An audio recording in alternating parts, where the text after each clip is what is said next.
একটা বর্তমান বাস্তব প্রেক্ষাপট তুলে ধরছে আমাদের পঞ্চম শ্রেণীর ছোট ছোট সন্তানেরা। আমাদের বাস্তব প্রেক্ষাপট হচ্ছে, অর্থাৎ বর্তমান আমাদের মেয়েরা কিভাবে চলাফেরা করে। এই জন্য একজন হিজাবি মেয়ে মানে পর্দাশীল মেয়ে, আর একজন হচ্ছে মডার্ন মেয়ে। এই মডার্ন মেয়ে কিভাবে চলে এবং পরবর্তীতে এই মডার্ন মেয়েটা ভালো হয়ে যায়, হিজাবি মেয়ে কিভাবে চলে, এই বাস্তব চিত্রটা তুলে ধরছে, বর্তমান চিত্র তুলে ধরছে মোসাম্মদ সুরাইয়া আক্তার, মোসাম্মদ নাজিফা আক্তার, মোসাম্মদ রিয়ামণি, মোসাম্মদ সাদিয়া। আমি চারজনকে মঞ্চে আসার জন্য আহ্বান। আসসালামু আলাইকুম ওয়া রাহমাতুল্লাহ। ওয়া আলাইকুম আসসালাম ওয়া রাহমাতুল্লাহ।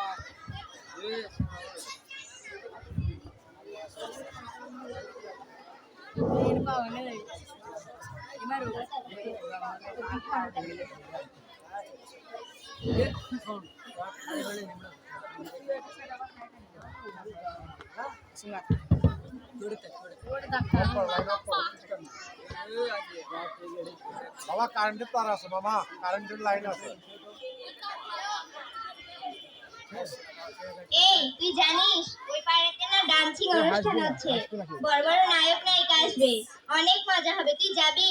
না না, আমি তো ওসবে যাই না, নামাজ কালাম পড়ি।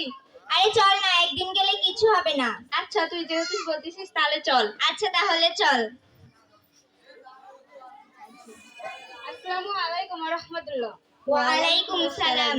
আরে বোন, তোমরা টাই ফিটিং জামা পরে কোথায় যাচ্ছো?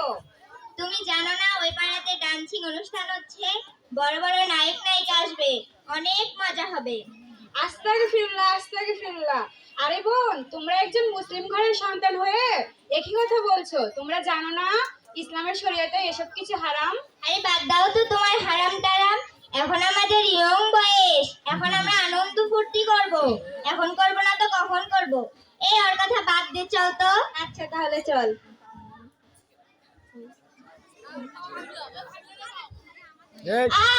আরে কি হলো? ভাই ব্যথা পেয়েছি। দেখি পাটা একটু সোজা করো তো। ব্যথা লাগছে। আরে এভাবে হবে না, ওকে ডাক্তার দেখাতে হবে। এখানে বসাও তো দেখি। হাসো না, হাসো না, হাসো না। আসসালামু আলাইকুম। Doctor ma'am, doctor ma'am, microphone, হ্যাঁ একটা জরুরি রোগী এসেছে। Open open.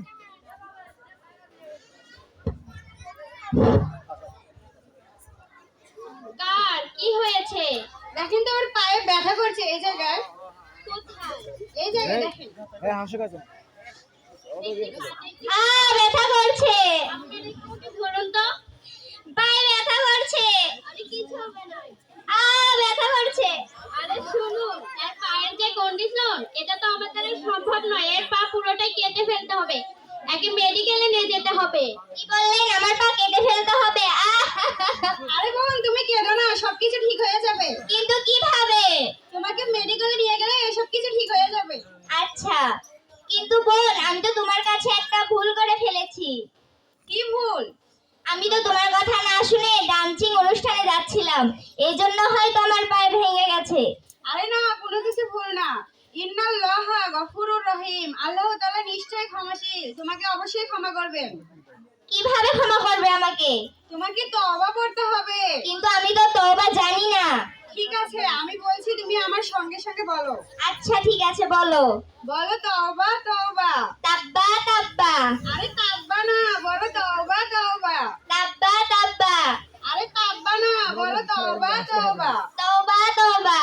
আস্তাগফিরুল্লাহ আস্তাগফিরুল্লাহ রব্বি রব্বি মিন কুল্লি মিন কুল্লি জামবিউ। জামবাটি। আরে জামবাটি না, বলো জামবিউ। জামবাটি। আরে জামবাটি না, বলো জামবিউ। জামবিউ। ওয়াতুবু ইলাই। ওয়াতুবু ইলাই। ঠিক আছে বোন, তুমি তো এখন তাওবা করলে, দোয়া করি সুস্থ হও। এই চুপ, স্টপ থাকুন। আচ্ছা বোন, আরেকটা কথা, আমি তো কোরআন পড়তে জানি না। আচ্ছা বোন, তুমি কোনো চিন্তা করো না, আমাদের গ্রামের পাশে শাখাতি বালুয়ায় আত্মা হাফিজ প্রি ক্যাডেট মাদ্রাসায় অনেক বড় বড় ওস্তাদগণ ইলেমগণ আছে। তুমি সেখানে গিয়ে সুস্থ হয়ে সেখানে গিয়ে শীঘ্রই জানুয়ারিতে ভর্তি হও। ইনশাআল্লাহ। তাই শাকাহাতি বালুয়া তাবিজ ক্যারেট মাদ্রাসায় ভর্তি হলে আমি কোরআন পড়তে পারবো? ঠিক আছে, আমি সুস্থ হয়ে ওখানে ভর্তি হব। ঠিক আছে। এই আর দেরি করা যাবে না, একে তাড়াতাড়ি মেডিকেলে নিয়ে যেতে হবে। ঠিক আছে, চলো।